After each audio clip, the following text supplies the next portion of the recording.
Thank you. Thank you.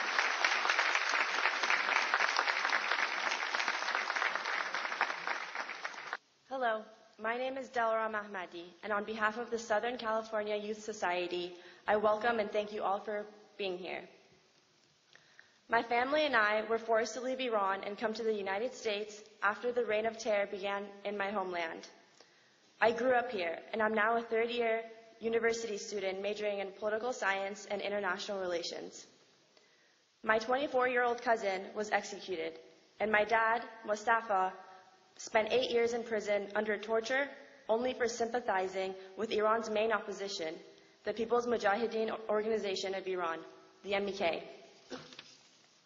So you can imagine how I grew up when I came to the United States as a little girl. Although my family left Iran, we did not leave behind the realities. I was always curious about everything around me. I always wondered why my father went to jail. What was his sin? How about my cousin? Why was he executed? When I started going to elementary school, I faced a big conflict every day. In my home, my parents were always following the news about Iran, and I could hear about the atrocities and what the mullahs were doing. But at school, no one else was talking about these issues. The priorities were different, and that is what made me even more curious. I soon found this deep desire in me in wanting to do something, and wanting to change things. The more I learned about my father, the more I became proud of him, the more I wanted to be like him. I liked the fight I found in him, and I was always inspired by the fact that the mullahs wanted to break him under torture and wanted him to renounce his affiliation with the MEK. They wanted him on TV to make allegations against the MEK, but he refused. And I began to look up to these values: honor, dignity, and dedication. I felt that with these, there was a lot that I could do. The mullahs were able to imprison my father.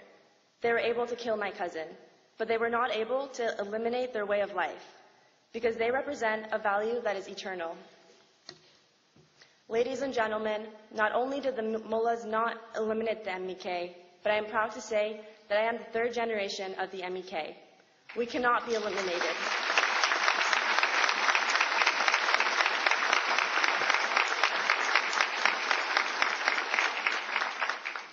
We cannot be eliminated. Our dedication to fight against the mullahs is eternal. My beloved friend Asiye, who is a few years older than me and had gone to Ashraf from California, was killed by the mullahs' agents. But in fact, she is alive. She is alive in every one of us here. My message to the Ayatollahs is simple, but very clear.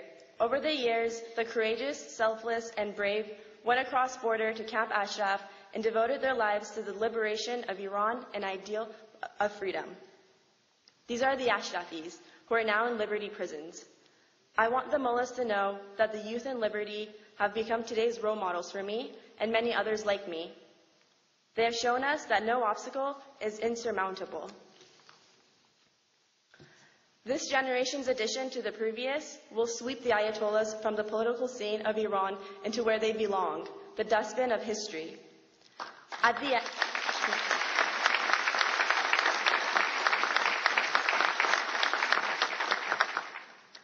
the end, I want to tell Madam Rajabi that we find ourselves in Iranian streets among the protesters, and will ourselves in Camp Liberty to share hardship with them. Most importantly, we are the voice of the youth in Iran and those in Camp Liberty, and I want you to count on us. I have one more message, and this one is for the mentor of my father's generation, Masoud Rajabi. And I want to end with what my father used to chant in the streets of Tehran before he was arrested. The world must know that Masoud is our teacher. خلق جهان بداند مسعود معلم ماست. Thank you.